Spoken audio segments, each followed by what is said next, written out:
welcome to the Hollywood Redux Podcast. Today we are singing and dancing in the streets to La La Land. Jazz, in man. the streets.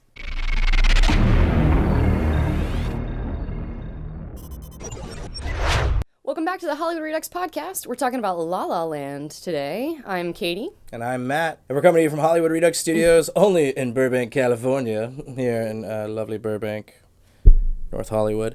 And, we're talking about La La Land today. I really like this film. I'll go out and say it. I'm not just jumping on the bandwagon. I actually liked it. It reminded me.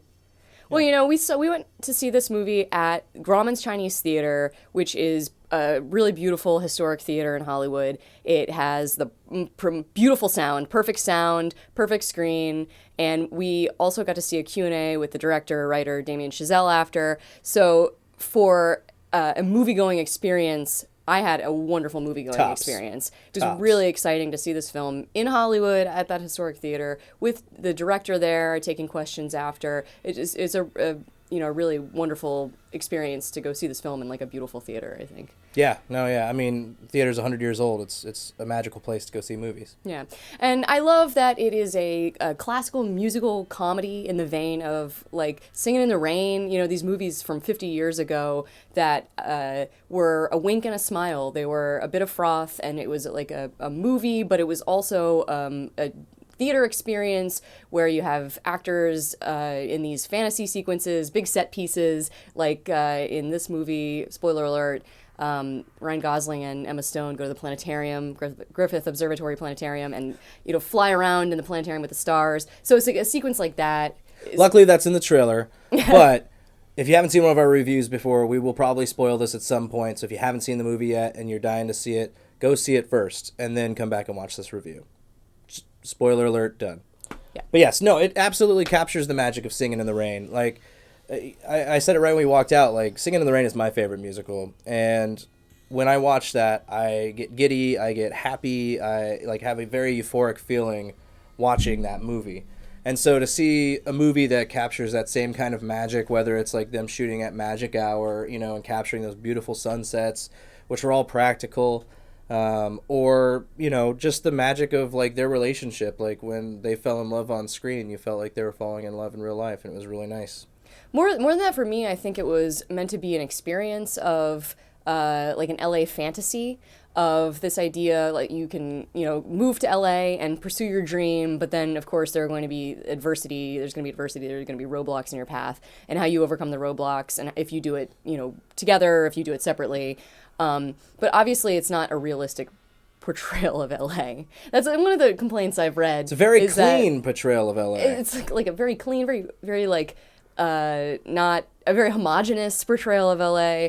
There's not a lot of diversity diversity not the apocalyptic wasteland that is LA. Yeah, it's not exactly, the full picture. It is very much a fantasy of falling in love, of like in the vein of those classical musical comedies where you provide a fantasy experience, and you also get to see some really cool set pieces and different things that you would never see. Like, for example, that final sequence of the movie that's a gigantic dream sequence, like a huge fantasy sequence. Yeah, that shows the two characters, if only they had made a different decision, what different path they would have gone on together instead of separate. Yeah. So, it doesn't, here's the thing. So, big movie musicals in the past, like a West Side Story, for example, have been these set pieces, shown these uncanny things via dreamy sequences. And they also had something to say too. And I think for me, La La Land doesn't really have too much to say. It's not trying to, shine a light on anything per se. I'd agree with that. It's trying to offer an escape. It's trying to offer an escape, and also to try to, I think, nurture, artists and try to say like, just it's all froth, it's all fun in the end. Like it's all dreams. It's just a dream. Yeah. Kind of well, I mean, I think it's an ode to. Damien said at the Q&A that we went to, like, that he'd been in LA for 10 years. And I mean, we've been in LA for 10 years. And it's one of those things where it's like, it's an ode to kind of the path that you have to go on to get to where you want to be. You have to eat a lot of shit sandwiches, unfortunately, in this business, and it'll chew you up and spit you out. And people's attention spans are very short. And, you get to see that a lot more from Emma Stone's character, and she goes on a lot of auditions, which I heard were some of her real auditions that she actually went on. She helped write those in there, and same with Ryan Gosling, which is pretty cool. I think her story is one area where we might improve the story a teensy bit. In that there's a whole sequence where she decides she's going to put on a one-woman show, and she puts all her heart and soul into it, and then nobody comes, and then she thinks nothing comes of it, and then eventually though she gets her big break because of it. So I think what would have been a better sense, actually I didn't come up with this. Somebody told this to me at dinner the other night, and I was like, you're right, this would have improved things. That what would have been better is if a bunch of people would have come to the one-woman show, and his friends and family and everybody turned out to really support her, and there was a crowd, a sizable crowd, but still nothing comes of it, because that is a more realistic experience of LA, where you like put your heart and soul into something, and like seemingly you get good feedback, positive feedback, but then nothing comes of it, and you're like, well, what was that for? But and then ultimately, the other thing that solves is that she gets her big break because the person was magically at her one-woman show when we looked in the audience, and that person wasn't there. So it's a little bit strange. I think if there had been a larger crowd, you would have said like, oh. And magically, she was there. And that would have been a better way too, to tie it into like the second big musical number, where it was like somebody in the crowd could notice you, where that one person who is in the crowd noticed her. Who actually, and there wasn't a crowd. It was there was nobody in the crowd. So it was like her three friends and then one person in the back, who I guess was the talent agent or whoever was looking for her. Yeah. So little things like that, where I'm like, maybe this would have soared more, or had more of a thrust to it, in terms of like what I was talking about with like a West Side Story, where it had more to say, more oomph to it. But either way, I think you go along for the journey, and of course Ryan Gosling and Emma Stone are both very charming, and they're extremely charming. Yeah. I think for the music, we've been listening to the soundtrack a lot. I think working out to it, man. It's very pleasant. It's definitely like a really pleasing sound, a very pleasing soundtrack. Very classic sound. Very classic soundtrack, like more of an old-timey soundtrack.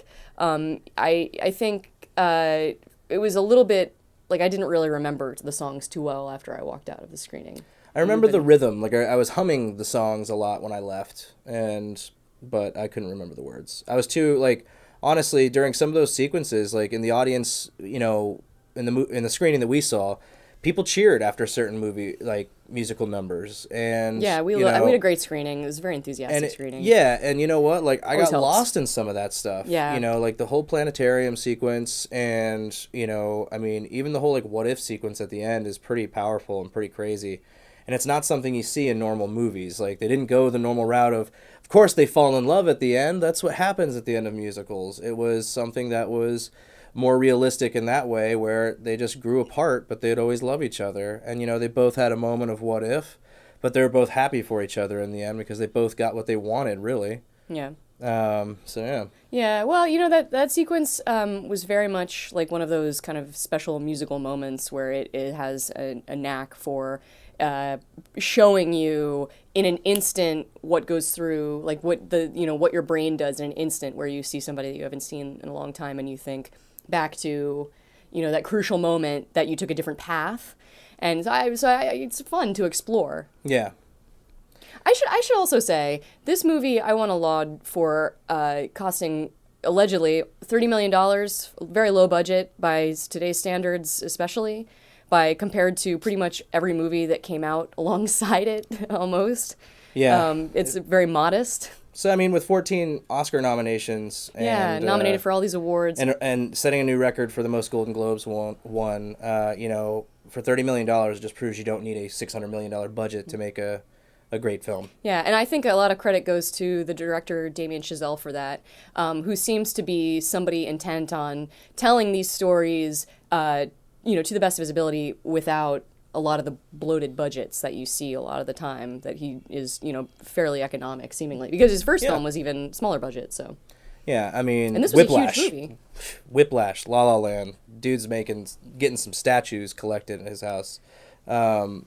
But yeah, no, I really like this film. I liked the love letter. I really love Los Angeles, as bad as it can be with all the traffic and a lot of the people that live here. I love this place. There's no other place like it to me. And I felt like it was a great love letter, even though it was very unrealistically clean and colorful. It's a fantasy version of LA. But There it was aren't even that many beautiful. jazz clubs here. I mean, let's be honest. Like, the jazz club situation is not really like that. Yeah, but it was a very beautiful film. I really liked, the cinematography, and I liked the way it looked. I liked the sunsets they captured.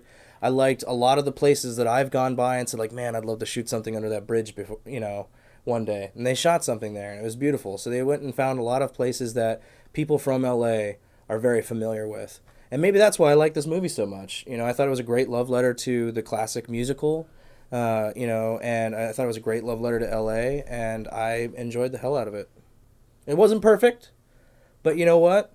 It was an enjoyable film, and it had what I keep telling everybody about it is it had the magic, and it had magical moments, and it felt really cool watching it. There are some cool details. I like that there's a title card at the beginning that says filmed in CinemaScope, like those old-timey musicals. Yeah, absolutely. That's a fun little detail. I like that it was divided up into seasons. Yeah, an entire Everybody's year, doing that's all the rage now. Gilmore Girls did it. La La Land is doing it. A year in a life. To divide it up, Ryan things up Gosling by and Emma seasons. Stone. But it's great because thematically the seasons are all these emotionally are tied to these things the characters are doing. So it's like a kind of like another horizon of meaning that the film is tied to. Yeah. I don't know that it needed the seasons per se, but no. Well, I think that's going to do it for us this week. If you have any comments, please leave them below. Please let us know what you think of our review. Give us a thumbs up if you like that review. And we'll see you next week. For the Hollywood Redux Podcast, I'm Matt. You can find me at Splashdown1 on all social media. And I'm Katie. You can find me at Kimmels. Yeah. And we're on HollywoodRedux.com. Yeah, check us out for more information and content. We'll see you next week. Thanks for watching. Thank you for watching. Around this box, you will see many ingenious buttons. Over there, you can click to follow us on social media. Down here, you can click for more episodes like this one.